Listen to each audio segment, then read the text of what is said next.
We also have partnerships, and one that is a great partnership running at the moment is with TAFE. So the mums are able to enrol in a TAFE course at the playgroup, and they're just building up, back to work skills. So they're gaining that along the way. Without ongoing support, without the community supporting us, we wouldn't be able to continue to do the work that we do here. Families would miss out and they would have nowhere else to go. There is no other service like this out here. Without Wesley Mission, and especially Louise and the support she's provided both myself and my child, we wouldn't be this happy, strong family unit that we are today. Yeah, life was miserable and it's good. Life's good.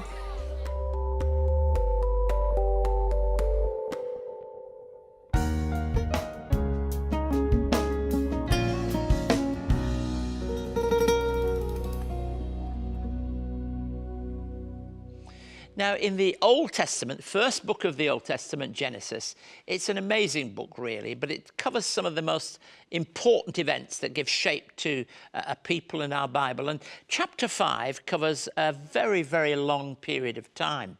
And in our series, when I'm thinking particularly of people that you might not normally think of significant as important, there's one name that sneaks in.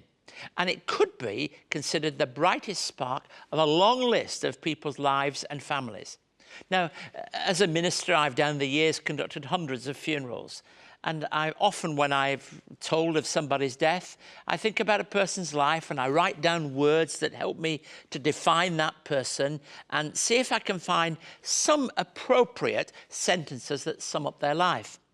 It would be wonderful in retrospect if we could think of a person in this way. You find it in the scriptures here for us, and it's quite a clear but very, very simple description of this man Enoch, because we're told about Enoch. Enoch walked faithfully with God. I mean, isn't that an amazing thing, that at the end of life you might be thinking of a person and say, this person walked faithfully with God.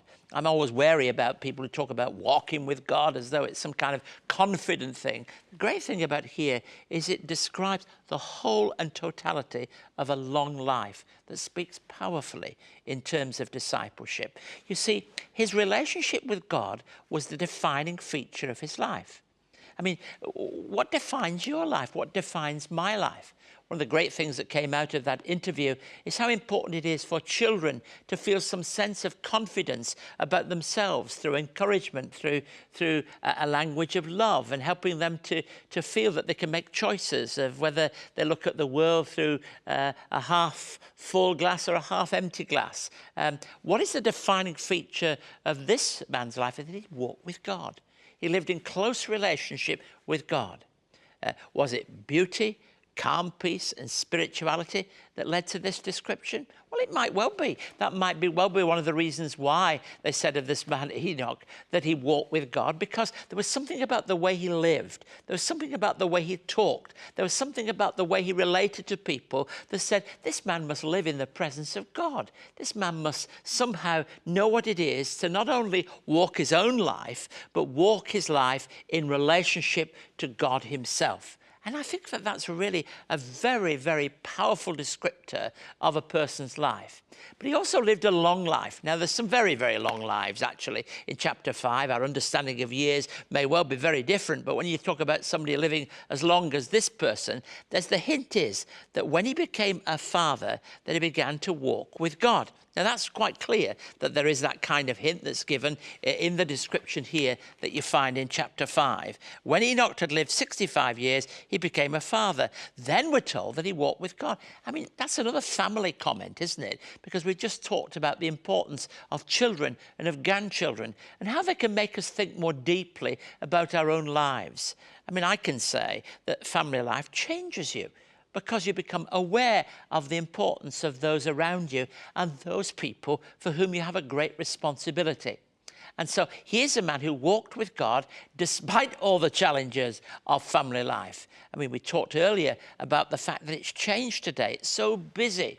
But those of us who are followers of Jesus Christ, when it comes to the end of our lives, I wonder how we will be remembered. Will we be remembered as those people whose lives are so frenetic that we can't stop because we're running hither and thither, here and there, doing all kinds of things? Or will we be thought of as those people who walked with God, where there is something of a spiritual serenity, where there is something about a real presence in our lives that makes a profound difference to the way that we live our lives? I mean, wouldn't it be great that we're thought of not just in terms of achievements, not just in terms of what we have, not just in terms of those people that we have managed to influence and affect, but that we're known as not only friends of others, but friends of God. Amazing, really, to think of that friendship being something that's reflected by our walking with God. It's a great thing to be a friend of God. I mean, I know that it's important that we have a holy fear not in that frightening sense, but that respect. All that's important. But the friendship that we have with God defines the way that we live.